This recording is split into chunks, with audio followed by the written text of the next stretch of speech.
Aristotle was also one of the very influential philosophers who have an immense influence on education uh, mm, in the time of Plato and other philosophers, and even today.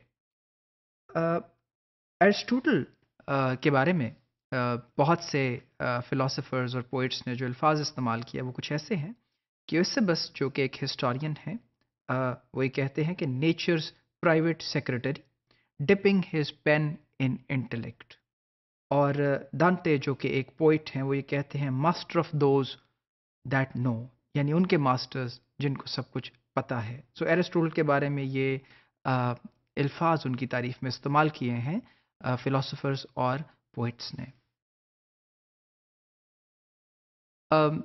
384 BC से लेकर 322 BC और AD तक वो ज़िंदा रहे, और उसके बाद वो एक लॉजिशियन थे, यानी मंतक के तहत रैशनैलिटी को स्टडी करने वाले और पढ़ाने वाले फिलोसोफर थे।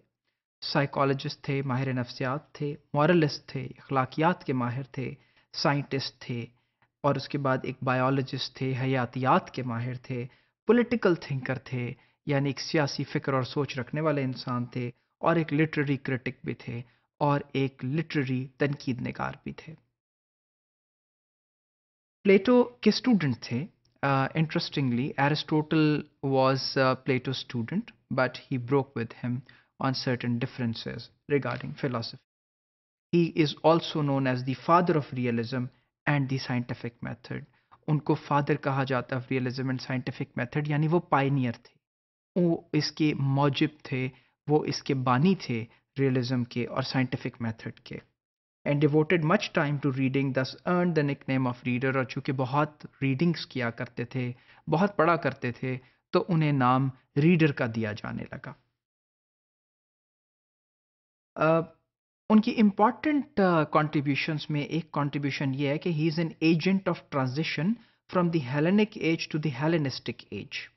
अब यहाँ पे आपको वाजे करते चले कि हेलेनिक एज वो एज है जो कि सिकंदर आज़म से पहले यूनान की समझी जाती है या ग्रीस की समझी जाती है, जिसमें ग्रीक नॉलेज या ग्रीक डेवलपमेंट्स सिर्फ यूनान की हद तक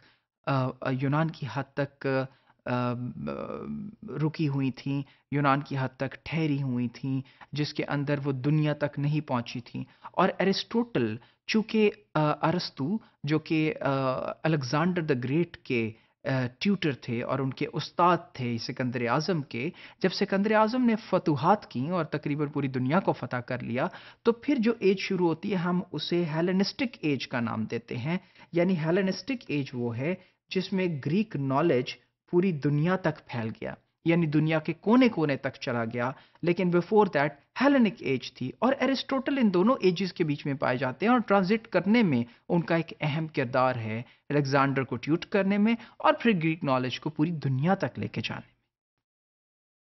ही ट्यूटेड Alexander the Great and then established his school Lyceum outside Athens.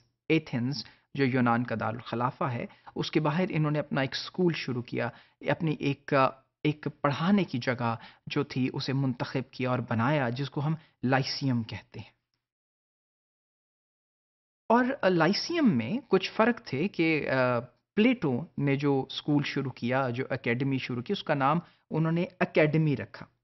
लेकिन लाइसियम जनरल पब्लिक के लिए और आम लोगों के लिए बिल्कुल ओपन था, कोई भी वहाँ आके पढ़ सकता था और तालीम हासिल कर सकता था, और वो फ्री लेक्चर ऑफर करते थे सारी दुनिया को। तो यहाँ हम ज़्यादा देख रहे हैं कि it provided access to the Greek people.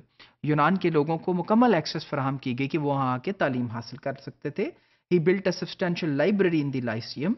Lyceum में एक बहुत बड़ी लाइब्रेरी का क्याम किया, and gathered around himself a group of brilliant research students. और अपने इर्द गिर्द उन्होंने बेहतरीन रिसर्च स्टूडेंट्स को भी इकट्ठा किया।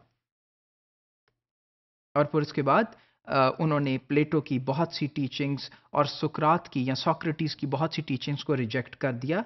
लेकिन फिर भी उनके काम को ये कहा जाता है कि जो सोक्रेटिक इम्पल्स थी, जो सुकरात या सोक्रेटिस की जो फीलिंग थी, जिस तरह वो डेवलपमेंट चाहते थे, उसे एरिस्टोटल ने अमली जामा पहनाया। लेकिन जो वो कह चुके थे پلیٹو بھی اور سوکریٹیز بھی اس سے بہت سی چیزوں سے اختلاف کیا، اور پلیٹو نے ان کے بارے میں یہ فرمایا، یعنی ان کے استاد نے یہ کہا کہ Aristotle was a fall that kicks his mother after draining Hare dry, یعنی وہ ایرسٹوٹل ایک ایسے نومولود گھوڑے کی مانند ہیں جو کہ اپنی ماں سے تمام استفادہ حاصل کرنے کے بعد اس کو کک کر دیتا ہے یا اس کو ٹانگوں سے مار کے ٹھکرا دیتا ہے۔